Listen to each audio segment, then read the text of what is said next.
Vote चोरी के आरोप पर विपक्ष के हंगामे के बीच लोकसभा में भारतीय वायुसेना के ग्रुप कैप्टन शुभांशु शुक्ला के सफल अंतरिक्ष मिशन पर चर्चा शुरू हुई। केंद्रीय मंत्री जितेंद्र सिंह ने कहा कि आज देश शुभांशु के लौटने पर सफल अंतरिक्ष मिशन का जश्न मना रहा है, लेकिन विपक्ष अभी भी हंगामा कर रहा है और चर्चा को तैयार नहीं है। केंद्रीय मंत्री जितेंद्र सिंह ने कहा, मुझे ये देखकर के पीड़ा हो रही है कि ऐसे वक्त में जब देश में जश्न का माहौल है, देशवासी गौरवान्वित महसूस कर रहे हैं, अंतरिक्ष में भारत के कदम का जश्न मना रहे हैं, विपक्ष इस पर बोल भी नहीं पा रहा। आपकी नाराजगी सरकार से हो सकती है, एस्ट्रोनॉट से कैसे हो सकती है? शुभांशु एयरफोर्स के सिपाही हैं, किसी राजनीतिक दल से ताल्लुक नहीं रखते। आप धरती से भी नाराज हैं, आकाश से भी नाराज हैं और आज अंतरिक्ष से भी नाराज हैं। हमारी अंतरिक्ष की उपलब्धियों के लिए अंतरिक्ष से जुड़े विशेषज्ञों को और वैज्ञानिकों को बधाई देने में भी असफल हैं और उसके लिए तैयार नहीं।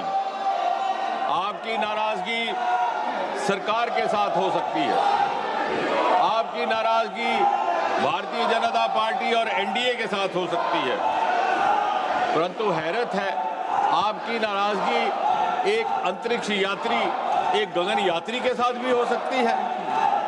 और वो एक ऐसा अंतरिक्ष यात्री जो एस्ट्रोनॉट होने के साथ साथ भारतीय वायुसेना का एक अनुशासनबद्ध सिपाही भी है।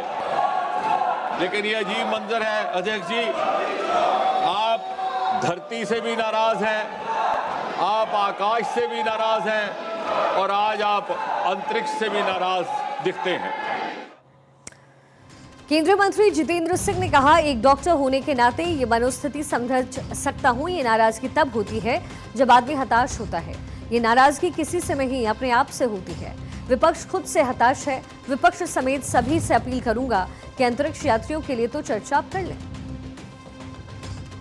और एक चिकित्सक होने के नाते, मेडिकल डॉक्टर होने के नाते मैं ये मनस्थिति समझ सकता हूं अध्यक्ष जी। ये नाराजगी उस समय वाक़या होती है जब आदमी हताश होकर जाता है, जब आदमी निराशा से बेहाल हो जाता है, तो वो दर हकीकत नाराजगी किसी और से नहीं होती, नाराजगी अपने आप से होती है। आज जो विपक्ष जिस तरह का प्रदर्शन कर रहा है, ये उनकी अपने प्रति नाराजगी का इजहार है, क्योंकि वो हर अपने मंसूबे में विफल हैं, उनकी कोई बात नहीं बन पा रही।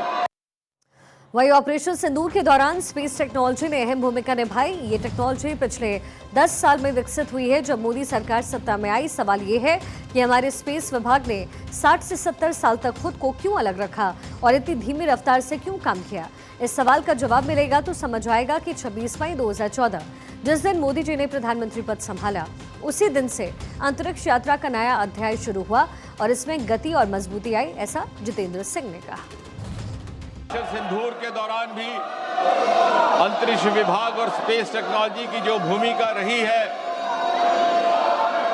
उस भूमिका को निभाने के हेतु जो टेक्नोलॉजी अपनाई गई, वो भी गत 10 वर्षों में मोदी जी की सरकार के आने के बाद ऐसा हुआ। और इस तरह से मुझे यकीन है एक समय आएगा जब ये प्रश्न किया जाएगा इतिहासकारों से कि ऐसा क्यों कर था कि 60-70 वर्ष तक हमारा अंतरिक्ष का विभाग अलग थलग पड़ा हुआ एक सुस्त रफ्तार में काम करता रहा। और जब उस प्रश्न का उत्तर ढूंढा जाएगा तो ये समझ में आएगा कि 26 मई 2014 में जिस दिन मोदी जी ने प्रधानमंत्री के रूप में पदभार संभाला था, एक नए अध्याय का आरंभ हुआ और अंतरिक्ष की इस यात्रा ने गति भी पकड़ी, बल भी पकड़ा, उसको ताकत भी मिली। वहीं कांग्रेस अध्यक्ष मल्लिकार्जुन खड़गे के चेंबर में इंडिया ब्लॉक के नेताओं की बड़ी बैठक हुई। इसे लेकर यह दावा किया जा रहा है कि विपक्ष मुख्य चुनाव आयुक्त के खिलाफ संसद में महाभियोग प्रस्ताव ला सकता है। दरअसल एक दिन पहले ही चुनाव आयोग ने प्रेस कॉन्फ्रेंस की, जिसमें ज्ञानेश कुमार ने कहा था राहुल गांधी की तरफ से पीपीटी प्रेजेंटेशन में दिखाया डेटा हमारा नहीं है, वोट चोरी के आरोपों पर हलफनामा दें या देश से माफी मांगे। 7 दिन में हलफनामा नहीं मिला तो आरोपों को निराधार समझा जाएगा। मतदाता सूची, सबसे बड़े चुनाव कर्मियों की फौज, सबसे ज्यादा मतदान करने वाले लोगों की संख्या, और इन सब के समक्ष, सारे मीडिया के समक्ष ये कहना कि अगर मतदाता सूची में आपका नाम एक बार और है तो आपने 2 बार मतदान किया होगा और कानूनी अपराध किया होगा, और मेरे सारे मतदाताओं को अपराधी बनाना और चुनाव आयोग शांत रहे, संभव नहीं। हलफनामा देना होगा या देश से माफी मांगनी होगी, तीसरा विकल्प नहीं है। वोटर वेरिफिकेशन और वोट चोरी के आरोप पर विपक्ष संसद में मुख्य चुनाव आयुक्त के खिलाफ महाभियोग प्रस्ताव ला सकता है। कांग्रेस के राज्यसभा सांसद सैयद नसीर हुसैन ने कहा है कि पार्टी जरूरत पड़ने पर महाभियोग प्रस्ताव समेत सभी लोकतांत्रिक तरीकों का इस्तेमाल करने के लिए तैयार है। जो डेमोक्रेसी में जो भी हथकंडे हैं, जो भी वेपन्स हैं, जो भी हम इस्तेमाल कर सकते हैं, जो भी रूल्स के तहत इस्तेमाल कर सकते हैं, वो इस्तेमाल करने रेडी होते हैं। जरूरत तो क्या इम्पीचमेंट की बात हुई है? क्या कोई कांग्रेस में चर्चा हुई है? नहीं, अभी कोई बात हुई नहीं है, लेकिन जरूरत पड़ी तो हम कुछ भी कर सकते हैं। हालांकि कोई औपचारिक चर्चा नहीं हुई है। बिहार में मतदाता सूची संशोधन और अन्य मुद्दों पर चर्चा की मांग को लेकर विपक्ष ने संसद में नारेबाजी करते हुए विरोध प्रदर्शन किया। इसके कारण लोकसभा स्पीकर ओम बिरला ने सख्त लहजे में नसीहत भी दे डाली। ओम बिरला ने सदन में कहा, आप सवाल उसी ताकत से पूछें जिस ताकत से आप नारे लगा रहे हैं, तो ये जनता के लिए फायदेमंद होगा। जनता ने आपको सरकारी संपत्ति तोड़ने के लिए नहीं भेजा है। मैं आपसे निवेदन और चेतावनी दोनों करता हूं, किसी को भी सरकारी संपत्ति नुकसान पहुंचाने का विशेष अधिकार नहीं है। उन्होंने आगे कहा कि अगर इस तरीके की घटनाएं जारी रही तो उन्हें निर्णायक कदम उठाने होंगे। स्पीकर ने कहा, अगर आप सरकारी संपत्ति को नुकसान पहुंचाने की कोशिश करेंगे तो मुझे निर्णायक निर्णय लेना होगा। देश की जनता आपको देख रही है। कई विधानसभाओं में ऐसे मामलों में कार्रवाई हो चुकी है। मैं फिर से चेतावनी देता हूं कि ऐसा आप ना करें। विपक्ष के हंगामे के कारण राज्यसभा को दोपहर 2 बजे तक स्थगित कर दिया गया। उपसभापति हरिवंश ने कहा, कृपया सदन को चलने दें, ये शून्यकाल है। सदन को चलने दें, सांस्कृतिक विषय की ओर आकर्षित करना चाहता हूँ। ये 0 आवर का वक्त है, हमारे 0 आवर चलने दें प्लीज। आज भी कई सड़कें, आप 0 आवर नहीं चलने देना चाहते, ऐसे विदेशी 2 बजे तक के लिए स्थगित किया जाता है। वहीं इधर संसद, लोकसभा और राज्यसभा में विपक्ष का हंगामा जारी रहा। विपक्ष ने लोकसभा में बिहार वोटर वेरिफिकेशन को लेकर नारेबाजी की। सांसदों ने वोट चोरी, गद्दी छोड़ और वी वांट जस्टिस के नारे लगाए। इसके चलते लोकसभा और राज्यसभा दोपहर 12 बजे तक और फिर कार्यवाही दोबारा शुरू होने पर फिर से 2 बजे तक स्थगित करनी पड़ गई। इसके बाद दोपहर 2 बजे दोबारा कार्यवाही शुरू हुई। कुछ ही देर की चर्चा के बाद लोकसभा 19 अगस्त सुबह 11 बजे तक के लिए स्थगित कर दी गई। विपक्ष के हंगामे पर चिराग पासवान ने कहा कि विपक्ष को केवल हंगामा करना है, आपको न्याय व्यवस्था, संवैधानिक संस्थाओं पर भरोसा नहीं करना है। आज वो चुनाव आयोग पर सवाल उठा रहे हैं।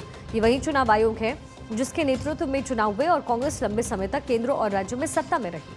हकीकत यह है कि चुनाव आयोग एक स्वतंत्र संवैधानिक संस्था है। आप शिकायत करने क्यों गए थे? झारखंड में आप जीते तो इस पर कोई सवाल नहीं, और अगर इतनी शिकायत है तो राहुल गांधी और तेजस्वी यादव बिहार में दौरे पर गए हैं। अगर इतनी धांधली हो रही है तो कम से कम एक बार आधिकारिक अपील तो दर्ज करें, कम से कम आपत्ति तो दर्ज करें। आप केवल हवाई बातें करेंगे, लेकिन जब आपत्ति दर्ज करने की बात आएगी तो आप भाग जाएंगे। अगर चुनाव आयोग इसे प्रमाणित करने की बात करेगा तो आप भाग जाएंगे। सिर्फ हंगामा आपको खड़ा करना है, एक अविश्वास का माहौल खड़ा करना है, अराजकता का माहौल आपको खड़ा करना है। भाई, आप संवैधानिक संस्थाओं पे आप विश्वास नहीं कीजिएगा, न्यायिक प्रणाली पे आप विश्वास नहीं कीजिएगा, संवैधानिक पदों पे बैठे हुए व्यक्तियों पे आप भरोसा नहीं कीजिएगा। इन्होंने हर वो व्यक्ति, हर वो संस्था जिन्होंने देश हित में फैसले लेने का काम किया, देश हित में उन्होंने निर्णय लिए, उन्होंने प्रक्रियाएं शुरू कराई, इन्होंने हर उस व्यक्ति, हर उस संस्था को नकारने का काम किया।